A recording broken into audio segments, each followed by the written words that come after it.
Bonjour, aujourd'hui la fameuse recette du saucisson vaudois.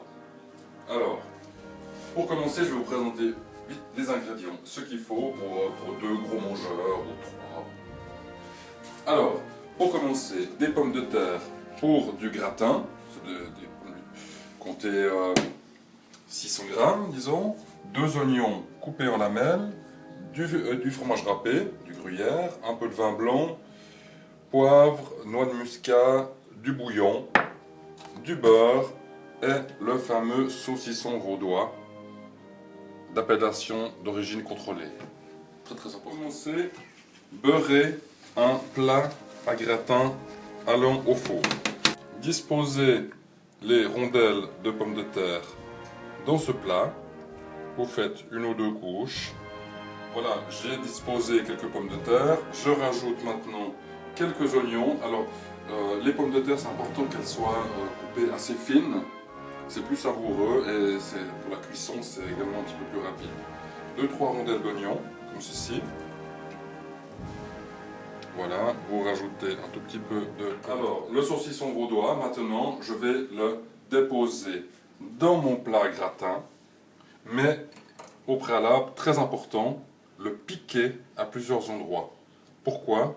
Pour que toute la graisse qui est contenue dans le saucisson s'en aille et aille agrémenter le reste du gratin. Voilà. Ça. Alors là, maintenant que j'ai mis mon saucisson, je suis en train de compléter avec des pommes de terre en alternant avec un petit peu d'oignon. Alors maintenant, je peux mettre un peu de noix de muscade, et pas de muscat comme j'ai dit tout à l'heure. Le muscat, c'est autre chose. Vous mettez un petit peu de noix de muscade, un peu de poivre. Voilà, comme ceci. Et vous pouvez commencer à mettre un petit peu de fromage râpé, du gruyère. Alors le gruyère, ce n'est pas un fromage vaudois, mais c'est pas si dramatique que ça pour cette recette. Voilà, vous continuez jusqu'à ce que le saucisson soit totalement recouvert. Je vais faire maintenant, je vais de nouveau rajouter du fromage râpé. C'est ce qui donnera à la cuisson l'aspect gratiné. Dans de l'eau, vous mouillez. Voilà, bon, j'ai pas tout mis. Et vous rajoutez un peu de vin blanc. Alors ça, bon, c'est le chasselas de Romandie, il en restait de l'autre jour, là, quand j'avais fait les moules. Donc je profite de le finir pour ceci, ça va très très bien. Le chat est toujours aussi intéressé par ce que je fais. Voilà, à peu près 1 déci de vin. Et voilà. Maintenant, il ne vous reste plus qu'à enfourner ça dans le four que vous aurez au préalable chauffé, préchauffé à 200 degrés. Vous laissez 60 ou 70 minutes. Après, vous voyez un petit peu l'aspect. Vous voyez si c'est cuit. Ah, j'ai oublié quelque chose. Vous pouvez mettre, alors bon, diététiquement parlant, c'est discutable, une petite noisette de beurre dessus. Ça, c'est pour la touche du chef. Voilà. La touche du chef. Et voilà, il ne reste plus qu'à attendre. Et pendant ce temps, vous avez le temps de boire l'apéritif.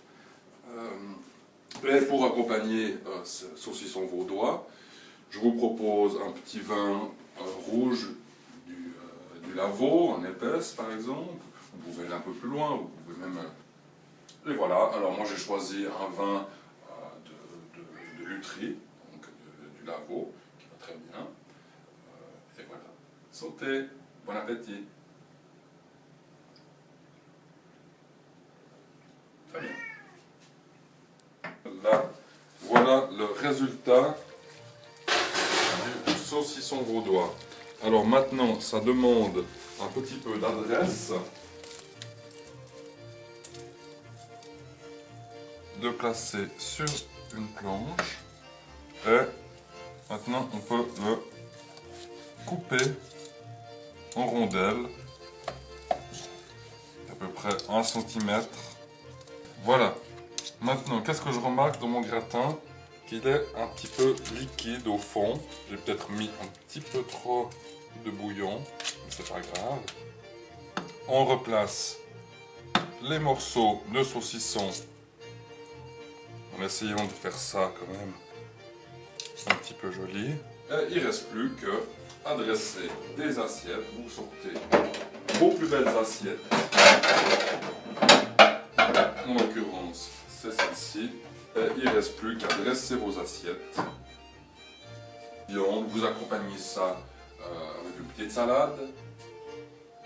Et voilà, c'est un excellent repas, une spécialité vaudoise. Voilà. Alors il ne me reste plus qu'à vous souhaiter un bon appétit et à la prochaine pour une nouvelle recette. Du verdict a sonné. C'est pas mauvais du tout, c'est même bon. Juste une chose par rapport au gratin, j'ai rajouté avant de le mettre au four un peu de bouillon, un peu de vin. Il ne faut pas mettre trop de liquide parce que là j'ai remarqué qu'au fond du gratin il y avait quand même un petit peu de liquide. Mais sinon, bon, vous remarquerez aussi que je n'ai pas mis de crème dans le gratin, ce qui me paraît un peu surprenant. Effectivement, je me suis dit que ça c'était peut-être un petit peu plus diététique de ne pas mettre de crème. Mais bon, ça, vous pouvez quand même le faire. Donc dans l'ensemble, globalement, c'est pas mal, c'est bon.